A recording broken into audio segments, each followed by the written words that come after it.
یو کس تپوس کړی دی چې ما ته معلوم ده چې دا شی د غلا دی، د غلا هغه شی زه اغوښتی شم که نه؟ نه دي اغوښتل پکار. یو کس وایي چې په جومات کې یو مستقل امام دی او د هغه تلفظ درست نه دی، په هغه پسې مونځ کول درست دي او که نه؟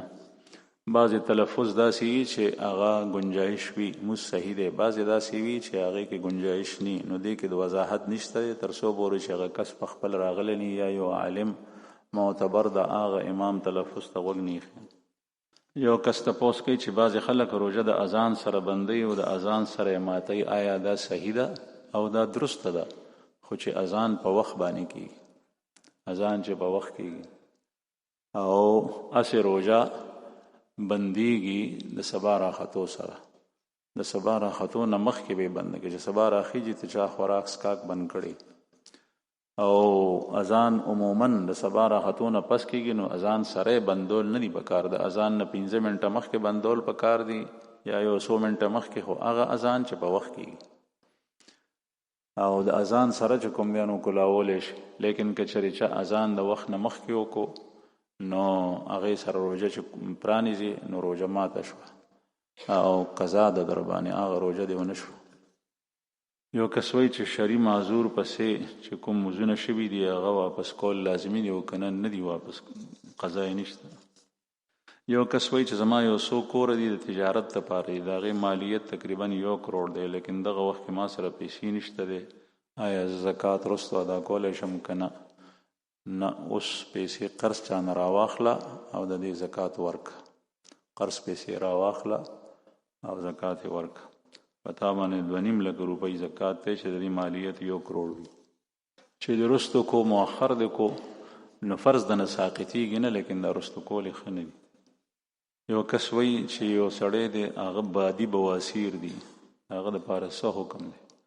د هغه حکم دا دی چې کله وخت داخل شي نو اودس دې کوي، که د ده بعد داسې طور سره اوزي چې ده ته په ړومبي ځل باندې داسې موقع نه میلاویږي چې په هغې کې دی فرض مونځ وکړي نو دی معذور شو. اوس که په وخت کې یو ځل هم د ده اخراج د باد کېږي نو دی معذور دی چې وخت داخل شي دی اودس کوي، نو که د ده نه باد ځي نو د ده اودس ورسره نه ماتېږي، چې کله وخت ووتو نو بیا اودس مات شو، بیا دی بل وخت کې بیا اودس کوي. یو کس تپوس کړی دی چې یو زنانه ده هغه قرآن پاک وایي او سبق زده کوي، نو ماهوارۍ دوران کې قرآن ته لاس لګولی شي او که نه؟ نه، قرآن پاک ویل او قرآن ته لاس لګول دا حرام دي، د هغې نه ځان ساتل پکار دي چې کله بالغه وي. چا تپوس کړی چې د جنازې کټ په جومات کې کېښودل څنګه دي چې خالی وي؟ د جنازې کټ په جومات کې کېښول جایز دي، لیکن بهتر نه دي، ځکه چې د جنازې په کټ کې مړی وړی شي او د مړو نه د بول او د براز د راوتو امکان غالب وي، قوي وي کله، نو هغه کټ نجس کېږي، ګنده کېږي. خلک د جنازې دې ټکي ته ګوري چې ګنې څنګه جومات پاک دی نو داسې د جنازه هم پاک دی. نه، جنازه د جنازې کټ مړی د هغه نه نجاست کله راوځي نو د هغې دپاره بل ځای پکار دی، په جومات کې هغه کېښول نه دي پکار.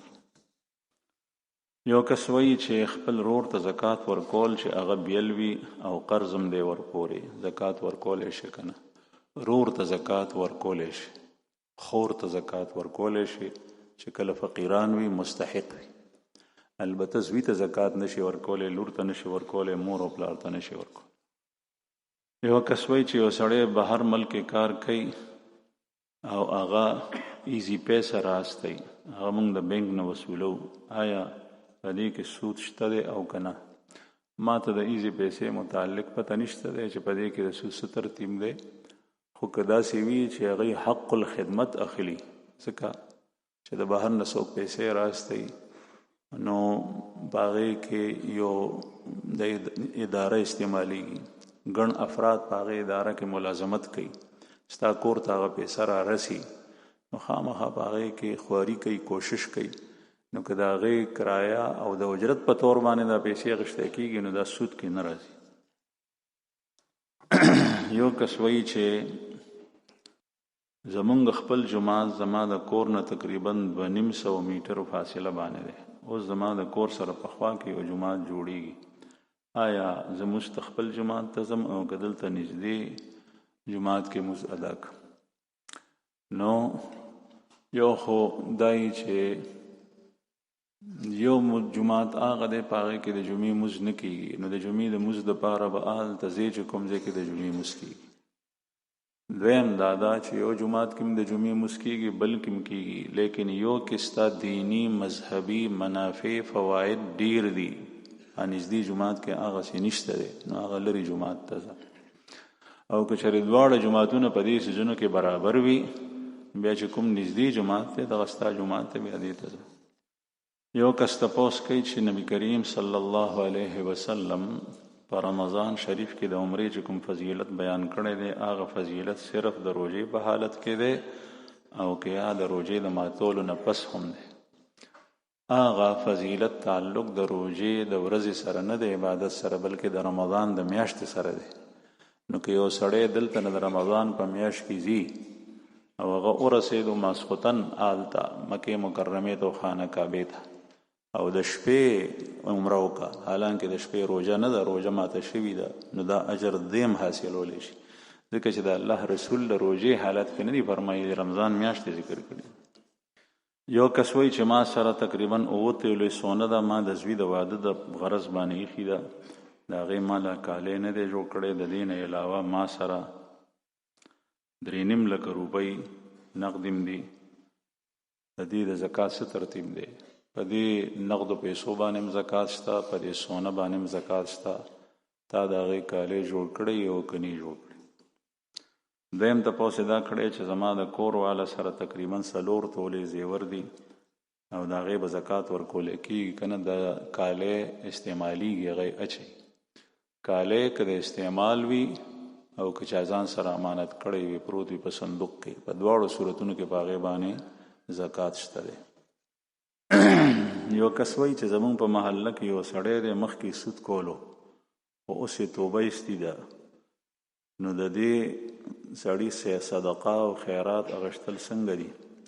دلته څه خلک دي هغوی وایي چې دا پیسې صحیح وي، نو موږ به هم اول په سود ډېرې پیسې وګټو بیا به توبه وباسو.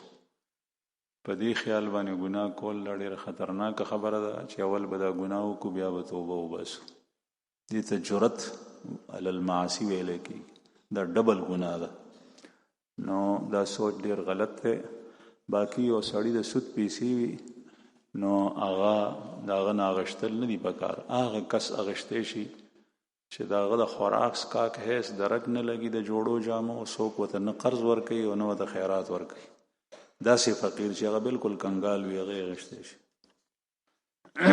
یو کس تپوس کړی چې زمونږ په جومات کې د رمضان په تراوو کې 2 قاریان صاحبان ختم کوي او یو قاری صاحب د اول سپارې نه شروع کی او بل قاری صاحب همدا ختم د 15 نه شروع کی، یعنی 15 یو وی 15 بل. آیا دا صحیح ده او کنه هر شپه به یو قاری چې کوم نه یو سپاره وي او بل قاری او بل سپاره وي؟ دواړه طریقې ټیک دي، په دې کې ممانعت نشته، تعین نشته.